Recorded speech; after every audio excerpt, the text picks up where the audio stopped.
Welcome to my YouTube channel physics classes by Prashant sir. अभी तक आप लोगों ने मेरे क्लासेस को निश्चित रूप से सब्सक्राइब कर लिया होगा और अगर आपने बेल आइकन दबा दिया होगा तो आपको नियमित रूप से मेरी कक्षाओं का आपको नोटिफिकेशन मिल जाता है। आप देख रहे हो, इसके पहले हम लोगों ने कूलम्ब्स का नियम पढ़ा। कूलम्ब्स के नियम का वेक्टर रिप्रेजेंटेशन कैसे करेंगे, सदिश रूप कैसे बताएंगे, इसके बारे में हम लोगों ने पढ़ा। साथ ही साथ हम लोगों ने सुपरपोजिशन प्रिंसिपल पढ़ा। ये सारी चीज़ हम लोगों ने पढ़ लिया। अभी तक हम लोग पढ़ रहे थे कि जहाँ पे एक आवेश होता था उसके कारण विद्युतीय क्षेत्र की तीव्रता कितनी होगी, ये हम लोगों ने पढ़ लिया है। अब हम देखेंगे कि प्रकृति में, नेचर में सब जगह ज़रूरी नहीं कि एक सिंगल आवेश मिल जाए। ज़्यादातर आवेशों का समूह रहता है, अथवा हम देखते हैं कि दो ध्रुव रहते हैं। तो अगर दो ध्रुव ऐसे ध्रुव हों जो एक दूसरे के बराबर हो और विपरीत हो, जैसे यहाँ पे भी +1 कूलम्ब हो, यहाँ पे भी -1 कूलम्ब हो, या यहाँ पे +2 कूलम्ब हो, यहाँ पे भी -2 कूलम्ब हो, अगर दो बराबर और विपरीत ध्रुव होंगे तो ऐसे ध्रुवों को हम लोग विद्युत द्विध्रुव कहेंगे, इलेक्ट्रिकल डाइपोल कहेंगे। एक शर्त यह है इसमें कि उनके बीच की दूरी, जिस बिंदु पर हम लोग उसके कारण तीव्रता ज्ञात कर रहे हैं, इंटेंसिटी ज्ञात कर रहे हैं, उसकी तुलना में बहुत कम होना चाहिए, तभी इसे हम लोग विद्युत द्विध्रुव कहेंगे। बहुत सारे इसके ऐसे उदाहरण मिल जाते हैं, जैसे मैं यहाँ पे आपको बता रहा हूँ NaCl। तो आप जान रहे हो कि जब भी NaCl को हम तोड़ेंगे, ये इलेक्ट्रोलाइटिक फोर्सेस Na+ और Cl- इससे जो है ये जुड़ा रहता है। Na+ और Cl- से यह जुड़ा रहता है।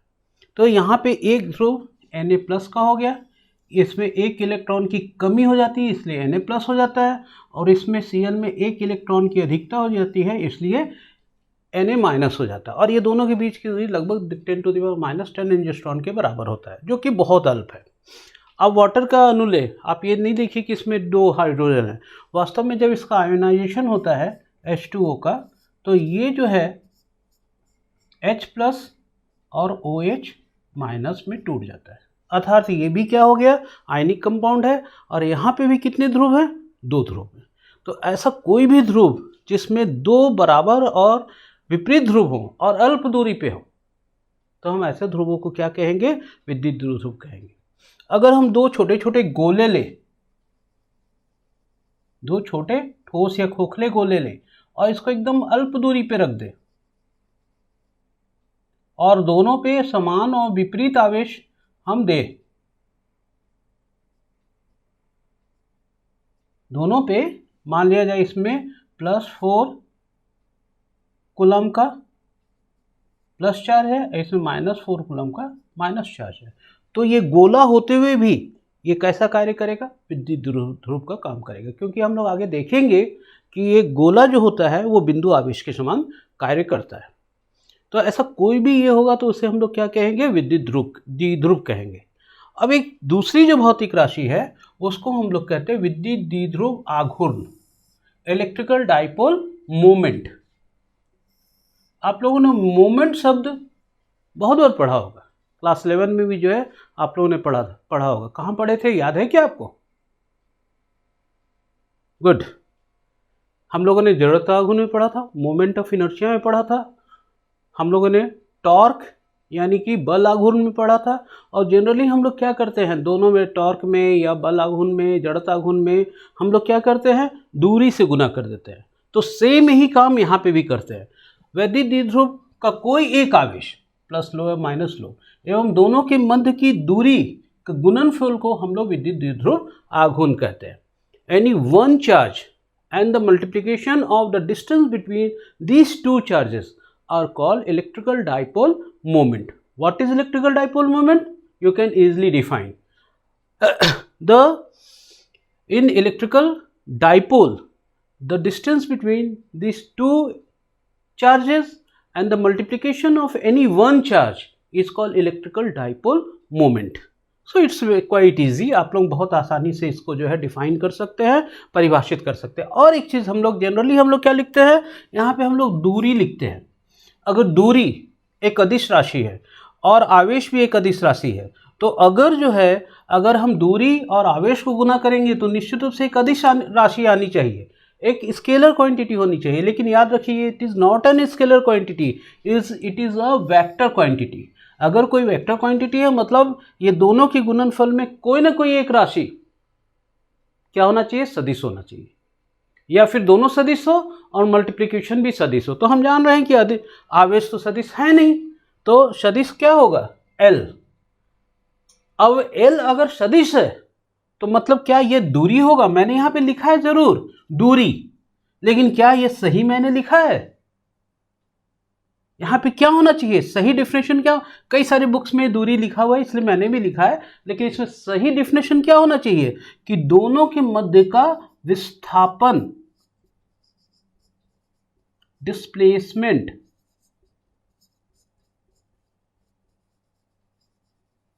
Displacement between these two quantities, दोनों के बीच का जो विस्थापन होगा उसको मल्टीप्लाई करेंगे, न कि दोनों के बीच की दूरी को हम मल्टीप्लाई करेंगे। याद रखिए इसको जो है यहाँ पे बहुत ध्यान देने वाली बात है। मान लिया जाए एक छड़ है ऐसा, इसके दोनों इसका बीच की दूरी 2L है, लेकिन अगर ये प्लस क्यू है और ये माइनस क्यू है तो ऐसे कंडीशन में हम ये लंबाई को नहीं लेंगे, हम ये दोनों के बीच की जो विस्थापन है इसको लेंगे। इसको जो है आप जरूर ध्यान देंगे, और इसलिए हमने यहाँ पे खास करके आपको कहा कि इट इज़ डिस्प्लेसमेंट नॉट जो है डिस्टेंस। तो ये एक सदिश राशि है, और जब भी कोई सदिश राशि रहती है तो हम उसको तीन चीज़ें देखते हैं। पहला तो सदिश है या अदिश है, ये हम जानते हैं तो ये तो पता ही चल गया। दूसरा, कोई भी अगर भौतिक राशि है तो उसका हम डायमेंशनल फार्मूला, बीमीय सूत्र देखते हैं। आप लोग अभी तक तो बीमीय सूत्र क्या है इसके बारे में जान ही गए होंगे, 11 में भी आप लोगों ने पढ़ा था, बहुत इजी लगा था। क्यों इजी था ना, नहीं था इजी लगेगा है ना। तो आप मेरे फिर से जो है 11 वाला जो बीमाएँ वाला जो चैप्टर है उसको पढ़ लीजिए, आपको बहुत आसान लगेगा। तो मैं जैसा कि बता रहा हूँ कि ये जो है आवेश इसका AT होगा और L का, ये L लंबाई का L हो गया, तो m0 LTA ये जो है डायमेंशनल फार्मूला आपको विद्युत द्विध्रुव आघूर्ण का होगा। और इसकी इकाई क्या होगी, तो बहुत सिंपल है, इसका हो गया कूलम और इसका हो गया Q का हो गया कूलम और इसका हो गया मीटर, तो कूलम मीटर, जो कि हम लोग जो है यहाँ पे देख चुके हैं। तो ये बहुत ही सरल सा एक पोर्शन था जस्ट इसी क्लास में। अब हम लोग आगे जो है पढ़ेंगे कि इस तरह का कहीं पे भी इलेक्ट्रिकल डाइपोल हो तो उसके कारण दो स्थिति, पहला जो स्थिति को कहते हैं हम लोग अक्षीय स्थिति, ये जो पॉइंट है इस पॉइंट पे, ये इधर जो पॉइंट है इसको हम लोग कहते हैं 10A पोजीशन या अक्षीय स्थिति। दूसरा पोजीशन जो है हम लोग कहते हैं निरक्षीय स्थिति, जो इसका लंबवर्धक मैग्नेटिक इसका जो परपेंडिकुलर बाइसेक्टर, इसको कहते हैं 10B पोजीशन। ये हो गया 10A, ये हो गया 10B। और कोई भी स्थिति, कोई भी एक पॉइंट ले लो, इन तीन स्थितियों में इंटेंसिटी ऑफ इलेक्ट्रिकल फील्ड कितना होगा, इसके बाद वाले पोर्शन में इसी क्लास में हम लोग पढ़ेंगे। हम लोग कोशिश करेंगे कि 10A पोजीशन वाला इसी क्लास में पढ़ा दे, और इसके बाद की जो दो क्लासेस होगी उसमें 10B पोजीशन और एट एनी पोजीशन। इसको मैं इसलिए जो है पार्ट करके पढ़ा रहा हूँ क्योंकि ये परीक्षा के दृष्टि में बोर्ड एग्जामिनेशंस में ये बहुत बार आता है। इसके ऊपर न्यूमेरिकल्स क्वेश्चन जो है आपके डिफरेंस जो है कॉम्पिटिटिव एग्जामिनेशंस में आता है, इसी के लिए इसको जो है मैं पार्ट करके पढ़ा रहा हूँ। लेकिन जस्ट अभी हम लोग पढ़ेंगे अक्षीय स्थिति में विद्युतीय क्षेत्र की तीव्रता कितनी होगी। याद रखिए इसको बहुत अच्छे ढंग से कर लीजिए, क्योंकि ये सारी चीज़ें आप लोग जब मैग्नेट पढ़ोगे तो वहाँ पे भी ये सारे चीज़ें जो है आपको पढ़ना पड़ेगा। तो जस्ट हम लोग आते हैं, इसके बाद जो है अक्षीय स्थिति पे विद्युतीय क्षेत्र की तीव्रता कितनी होगी, इस बात को हम लोग देखेंगे। दो स्टैंडर्ड पोजीशन हम मानते हैं यहाँ पे, एक होता है अक्षीय स्थिति जिसे हम लोग 10A पोजीशन या एंड ऑन पोजीशन कहते हैं, और दूसरा जो है निरक्षीय स्थिति जिसके बारे में हम लोग आगे पढ़ेंगे। देखिए मैंने अभी बताया कि परीक्षा की दृष्टि से बहुत इंपॉर्टेंट है। आप इसका डिराइवेशन में कई बार बच्चे हमसे पूछते हैं कि सर पुस्तक में तो बहुत सारा जो है शुरू की चीजें लिखी जाती है, डिराइव करते हैं और फिर इतना सारा लिखते हैं, बहुत समय हो जाता है, क्या लिखना है क्या नहीं लिखना है, ये पूछते हैं हमें। देखिए मैंने इसी के लिए यहाँ पूरा शॉर्ट में पूरा लिख दिया क्या लिखना है। वास्तव में जब आप कुछ भी लिखते हैं परीक्षा में, तो जो आप यहाँ पे चित्र बना रहे हो इसी चीज को आपको यहाँ पे एक्सप्लेन सही सही करना है। आपको ये बात ध्यान रखना है कि जो बात आप यहाँ पे लिख रहे हो या जो चित्र बना रहे हो कि हमने ए बी एक द्विध्रुव लिया। जब कोई बिंदु P जिस पर विद्युत क्षेत्र की तीव्रता ज्ञात करनी होती है बढ़ाए गए द्विध्रुव के अक्ष पर स्थित होता है। मतलब अगर ये द्विध्रुव है, इसके अक्ष पे एक बिंदु P है, तो इस बिंदु को हम मानक स्थिति 10A पोजीशन कहते हैं। उस बिंदु को द्विध्रुव के सापेक्ष क्षय स्थिति कहते हैं। मान लो ए बी एक द्विध्रुव है। अगर ए बी एक द्विध्रुव है जिसके एक बिंदु पे ए पर प्लस क्यू है, यहाँ पे माइनस क्यू है, दोनों के मध्य की दूरी 2L है। यहाँ दोनों के मध्य परावैद्युतांक माध्यम K है। अब द्विध्रुव के मध्य स्थित बिंदु O से, इस बिंदु O से P तक की दूरी कितनी है? R है। इस बिंदु P पर हमें विद्युत क्षेत्र की परिणामी तीव्रता E ज्ञात करना है। मतलब परिणामी तीव्रता क्यों कह रहे हैं? क्योंकि प्लस क्यू के कारण भी तीव्रता होगी और माइनस क्यू के कारण भी तीव्रता होगी, तो दोनों की तीव्रता ज्ञात करनी है। सबसे पहले आप जान लीजिए यहाँ पे कि AP की दूरी क्या होगी। आप चित्र से देख करके AP की दूरी कितनी होगी? तो AP की दूरी होगी R माइनस है। BP की दूरी हो जाएगा R प्लस है। अब देखिए प्लस क्यू आवेश के कारण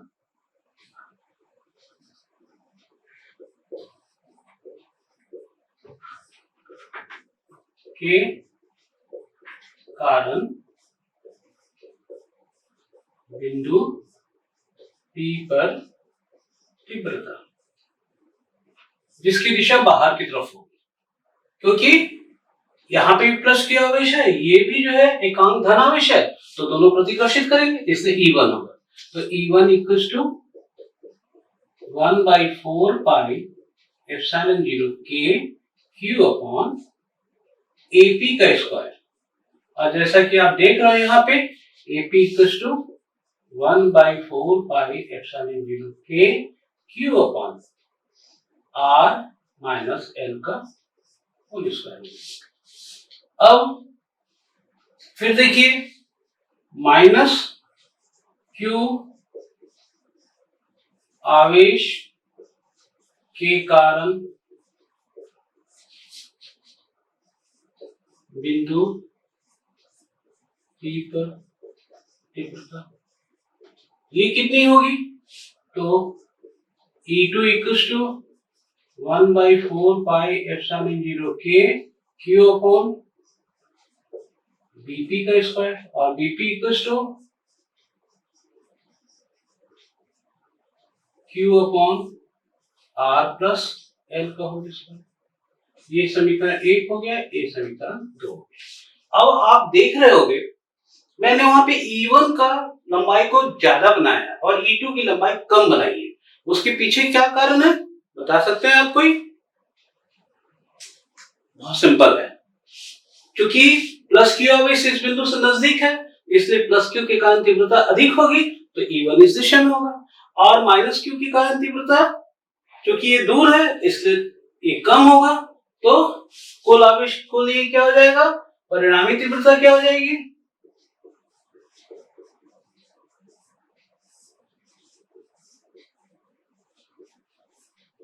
E बराबर E1 माइनस E2। क्योंकि ये एक दूसरे के विपरीत है इसलिए हमने क्या किया? E1 माइनस E2 घटा दिया। परिणामी तीव्रता तो दो बल अगर विपरीत दिशा में लग रहा है तो क्या होगा? बहुत सिंपल सा है, दोनों घट जाएंगे, तो परिणामी तीव्रता E1 माइनस E2 हो जाएगा। अब देखिए वैल्यूज रखिए, E बराबर 1/4 pi epsilon 0 K Q upon पहला हो जा रहा है R माइनस L का whole square minus 1/4 pi epsilon 0 K Q upon R plus L का होल स्क्वायर। इसमें से आप 1/4 pi epsilon 0 K Q common ले लेंगे तो बचेगा आर माइनस एल का whole square minus R plus L का होल स्क्वायर। आप इसका लघुत्तम लेंगे, एलसीएम लेंगे, ये हो जाएगा 1/4 pi epsilon 0 K Q upon, ये दोनों का एलसीएम लेंगे तो आर माइनस एल का whole square R plus L का होल स्क्वायर। ठीक है, अब ये तिर्यक गुना होकर के यहां पे आ जाएगा R plus L minus R minus L का होल स्क्वायर। देखिए इससे हम लोग 1/4 पाई एप्सिलॉन 0 के क्यू, नीचे में हो जाएगा R square minus L square का whole square, A minus B A plus B, उस फॉर्मूले की यूज किया, क्योंकि स्क्वायर है इसलिए स्क्वायर, आप स्क्वायर स्क्वायर करके चार घात मत कर दीजिएगा। अब ये होगा R square plus L square plus 2r। अब ये चूंकि माइनस है इसलिए minus R square minus L square plus,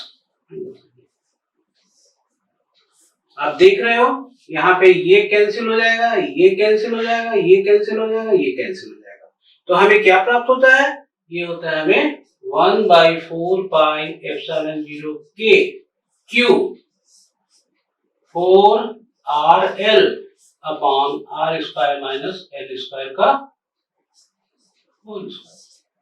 देखिए अब इधर आ जाते हैं हम लोग, अब इसे हम लिख सकते हैं 1/4 पाई एप्सिलॉन 0 के 2ql इंटू 2r, इसको अलग अलग कर दिए,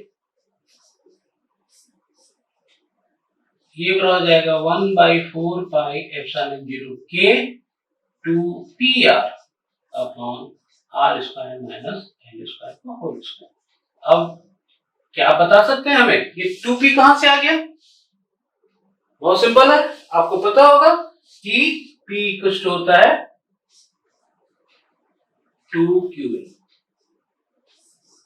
इसलिए हमने 2ql के जगह p लिख दिया और 2r यहां पे आ गया, तो ये एक अभिष्ट व्यंजक आ गया।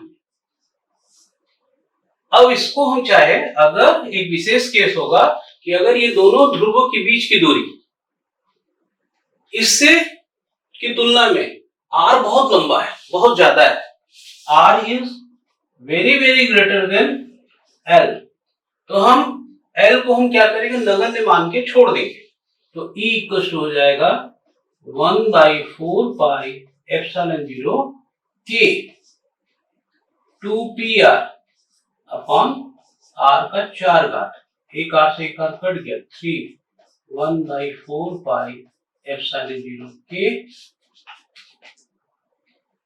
2p upon r। ये जो है तीव्रता के लिए हमारा सूत्र जो है प्राप्त होता है। क्या सूत्र प्राप्त होता है, मैं इसको इधर लिख ले रहा हूं,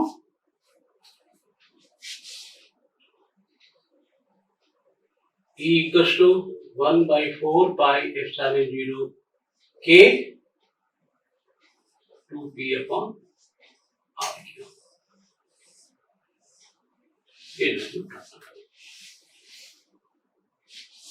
तो ये मानक स्थिति, अक्षीय स्थिति में तीव्रता के लिए हमें व्यंजक प्राप्त होता है। ठीक है, ये आपके परीक्षा की दृष्टि से बहुत इंपॉर्टेंट है, इसलिए मैं समझता हूं कि आपको निश्चित रूप से इसको अच्छे ढंग से तैयारी कर लेनी चाहिए, और इसमें सीधे सीधे भी क्वेश्चन पूछता है, कई बार इसके ऊपर आंकिक प्रश्न भी पूछे जाते हैं, जो हम लोग आगे पढ़ेंगे।